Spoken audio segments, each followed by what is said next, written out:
اهلا وسهلا بيكم في مطبخ للاكل اصول. النهارده هنعمل مع بعض الجبنه التلاجة. قبل ما نبدا الفيديو، لو اول مره تشوفوا فيها القناه ما تنسوش تشتركوا وتفعلوا الجرس عشان يوصلكم كل جديد. ويلا بينا نبدا. المكونات اللي هنحتاجها في وصفه النهارده علشان نعمل الجبنه: هنحتاج لبن، منفعه، زبادي، وملح.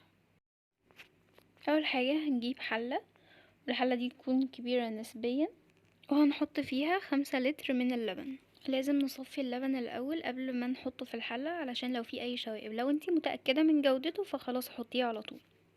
ما ينفعش تستخدمي اي لبن معلب او منزوع الدسم، لازم يكون كامل الدسم. ممكن تشتريه من مزرعة او تشتريه من سوبر ماركت موثوق فيه ان اللبن بتاعه كويس. طبعا الكميات انتي ممكن تضعفيها او تقلليها على حسب استخدامك. ال6 لتر دول هيعملوا 2 كيلو ونص جبنة. بعد ما نحط ال5 لتر لبن في الحلة هناخدهم ونحطهم على النار لحد ما يوصل درجة الحرارة فيه 40 درجة. ما عندكيش ترمومتر هتقدري تحطي صباعك في اللبن وتشوفي، لو استحملتي درجة حرارته خلاص كده كفاية، يعني اللبن يكون فاتر. دلوقتي احنا طلعنا الحلة من على النار بعد ما اللبن وصل لدرجة الحرارة المطلوبة.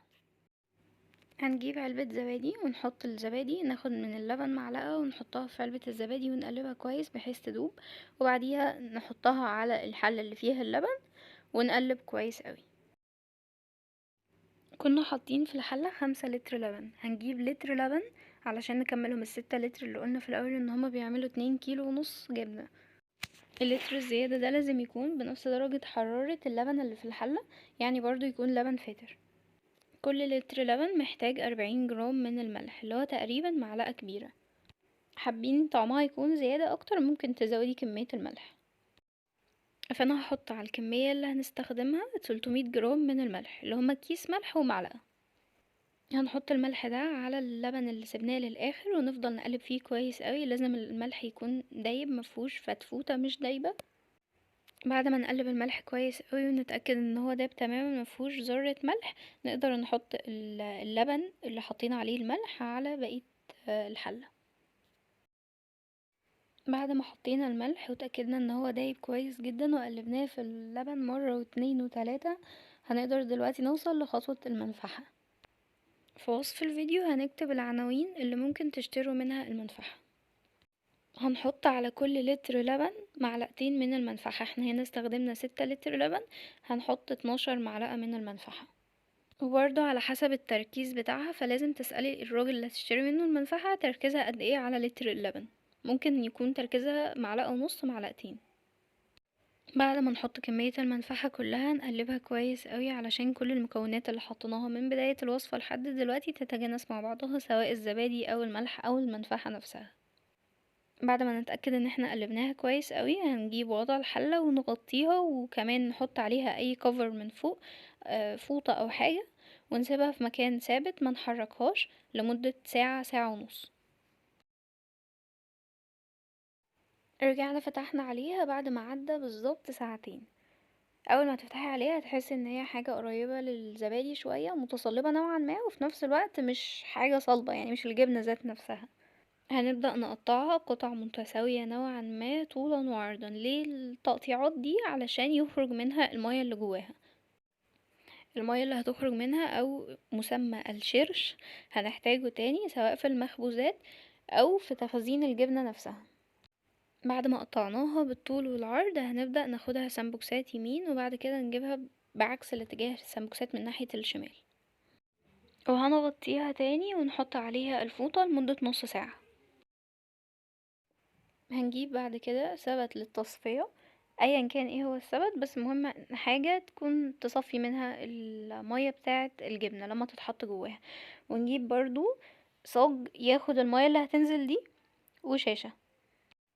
هنبدأ نحط الشاش جوه السبت، وبعد كده هنفتح على الجبنة وناخد من الجبنة، ونحاول نصفي المية برضو قبل ما ناخدها من الجبنة، ونحطهاش دايركت علشان الاناء اللي تحت السبت مش هيستحمل كل المية اللي هتنزل منها. نبدأ ناخد من الجبنة ونحطها جوه الشاش، ونجمع الجبنة بالشكل اللي احنا عاوزينه. ممكن تخليه متماسك على بعضه علشان المية تنزل بشكل اسهل. هنسيب الجبنة بعد ما لفيناها في الشاش تتصفى لمدة ساعتين. بعد ما سيبناها ساعتين تتصفى هنفتح عليها ونقطعها تقطيعات طولا وعرضا. هتلاقي اصلا المية فيها بقت قليلة، هتحسي انها بقت متماسكة نوعا ما. هتبدأي تقطعيها بالطول وبالعرض، وبعد كده تقلبي قطعة الجبنة نفسها. بعد التقطيعات وقلب الجبنة هنسيبها لمدة ساعتين كمان تتصفى تاني. حاولي تساوي شكلها من فوق والحواف بتاعتها وانتي بتلفيها علشان ما يبقاش فيه هادر من الجبنة. هو كده كده هيكون بيتاكل عادي، بس كشكل ما يبقاش شكله مش مقبول. بعد ما خلاص لفيناها بالشاش هنجيب حاجة تكون كوزن فوق قطعة الجبنة دي علشان تصفي المية بشكل أسرع. فهنا استخدمت منظمة التلاجة وحطيت البرطمانات اللي حطيت فيها الشرش بتاع الجبنة نفسها. بعد ما عدى الساعتين على وجود الجبنة والتقل فوق الجبنة علشان المية تخرج منها، هنبدأ نشيل بقى كل الحاجات دي. هنشيل البرطمانات اللي هنحتاجها كمحلول للجبنة او لمخبوزات بعد كده، ونطلع الشاشة اللي فيها الجبنة ونبدأ نقطعها. هتلاقي خلاص كده قطعة الجبنة بقت جاهزة معاكي انها تتاكل، وبألف هنا وشفا على قلبك. تجربة سهلة وممتعة وتستاهل الوقت اللي خدته، وحرفيا هتوفري فلوس كتير قوي. يعني لو حسبتيها وشفتي كيلو الجبنة بكام وانتي من 6 لتر لبن عملتي 2 كيلو ونص جبنة، انتي مش هتحتاجي اكيد 2 كيلو ونص في اسبوع مثلا، لا يعني هتحتاجي كمية اقل من كده. فممكن تعملي كمية اقل وستيل التوفير بالنسبة لك هيكون كبير. هنقطع الجبنة بعد كده بالشكل اللي احنا عاوزينه، سواء مستطيلة او مربعة، وناخدها ننقلها في حاجة غويطة. الحاجة الغويطة دي علشان نحط فيها المحلول بتاع الجبنة.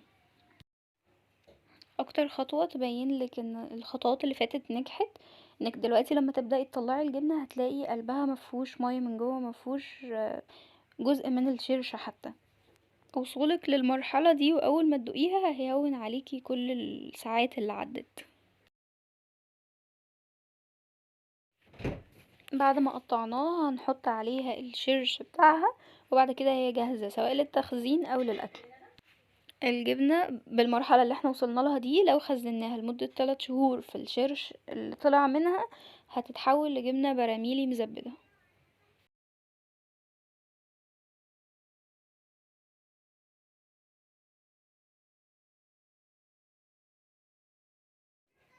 وبكده الجبنة تكون جاهزة للتقديم. استنونا في فيديوهات كتير من سلسلة التوفير. لو اول مرة تشوفوا فيها القناة ما تنسوش تشتركوا وقولوا لنا رأيكم في الوصفة في الكومنتس. وباي باي.